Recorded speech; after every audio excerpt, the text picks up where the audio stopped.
PM Modi ने अब से थोड़ी देर पहले मंत्रियों के विभागों का बंटवारा कर दिया है। इसमें राजनाथ सिंह से लेकर अमित शाह और अश्विनी वैष्णव तक के पुराने मंत्रालय को कायम रखा गया है, जबकि शिवराज सिंह चौहान और मनोहर लाल खट्टर को दो दो विभाग देकर यह साफ कर दिया गया है कि उनका एजेंडा क्या होगा।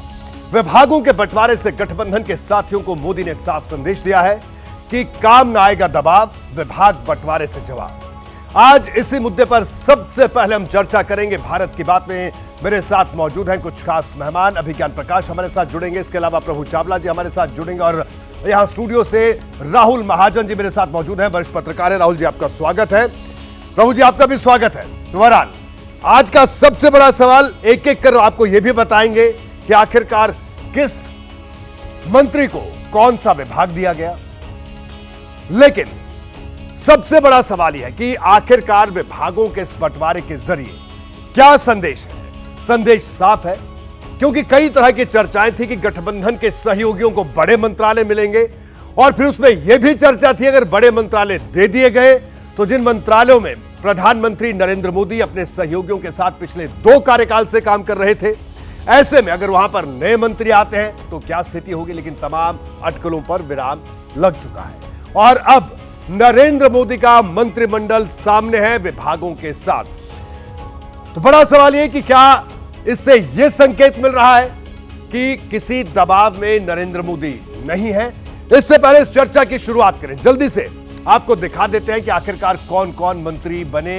ये तो कल ही शपथ ले ली थी मंत्रियों ने, लेकिन विभाग किस किस को क्या क्या मिले। राजनाथ सिंह को रक्षा मंत्रालय दिया गया, पहले भी उन्हीं के पास था। इसके अलावा अमित शाह की बात करें, गृह मंत्रालय उन्हीं के पास था।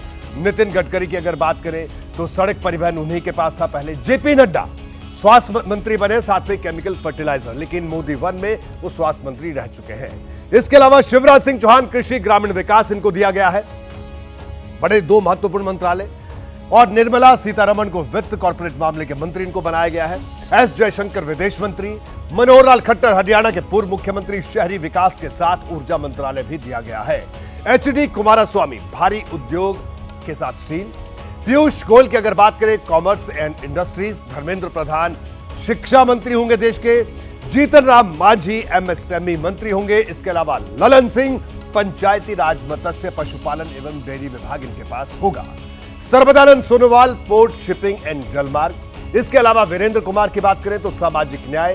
के राम मोहन नायडू नागरिक उड्डयन, ये टीडीपी के खाते से आते हैं। प्रहलाद जोशी उपभोक्ता मामले और नवीकरणीय ऊर्जा, और जुएल ओराम जनजातीय मामलों के मंत्री होंगे। इसके अलावा गिरिराज सिंह की बात करें तो कपड़ा, और अश्विनी वैष्णव की बात करें तो रेल, सूचना प्रसारण, इलेक्ट्रॉनिक्स और आईटी। तो बहरहाल चर्चा की शुरुआत करते हैं। तमाम मेहमान हमारे साथ हैं। सबसे पहले मैं प्रभु चावला जी आपके पास आऊंगा।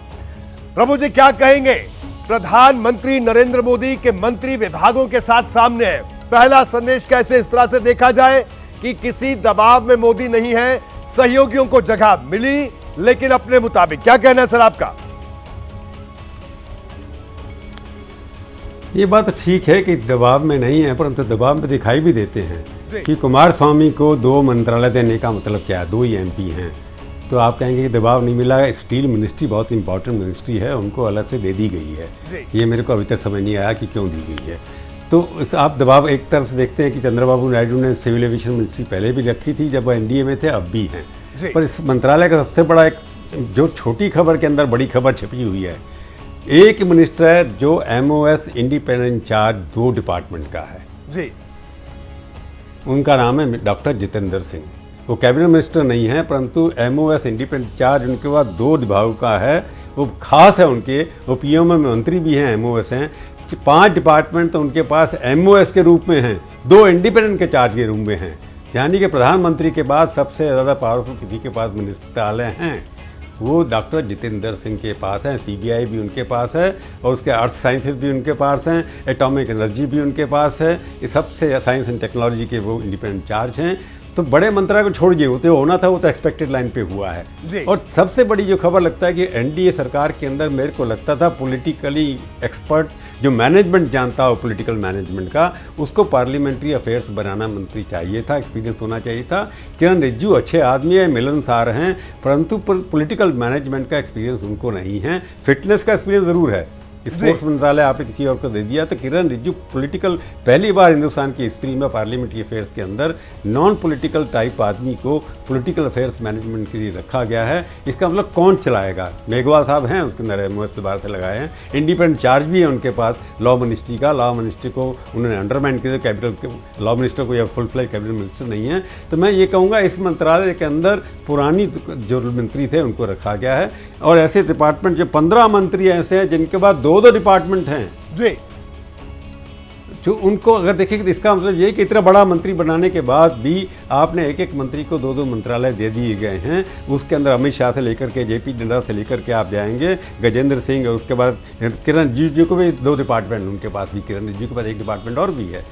तो मेरे को लगता है कि कोई एक खाका बना के प्लानिंग करके, जैसे पहले होता था कि पीएमओ से ही सारे मंत्रालय चलते थे, उनसे गाइडेंस मिलती थी। इस बार भी डिसेंट्रलाइजेशन टॉप के 4-5 मिनिस्टरों को छोड़ करके इस मंत्रालय में कोई बड़ा लगता है कि एक कोई आइडियोलॉजी को लेकर के या कोई जाति को लेकर कि कोई बड़े बैकवर्ड या शेड्यूल कास्ट के लोग कोई बड़े मंत्री को नहीं बनाए गए, वो वही हैं जैसे पहले हुआ करते थे। तो इस मंत्रालय के अंदर यही है, जो एक्सपीरियंस लोग रहे हैं। मैंने पहले भी कहा है, गडकरी साहब रिकॉर्ड तोड़ रहे हैं हिंदुस्तान के अंदर सिंस इंडिपेंडेंस, कि ऐसे मंत्री होंगे जो एक डिपार्टमेंट के अंदर 11वां साल लगाएंगे।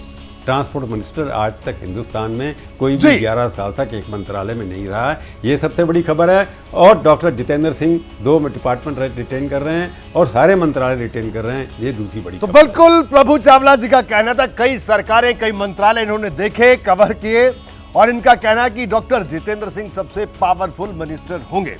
जैसे ही घड़ी का काटा दोपहर 2:30 पे आए, बबीता जी का दिल सास बहू साजिश के लिए मचल जाए।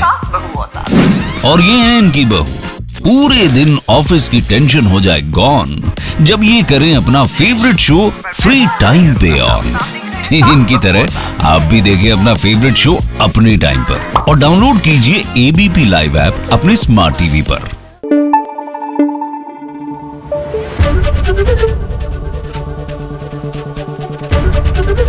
एबीपी न्यूज आपको रखे आगे।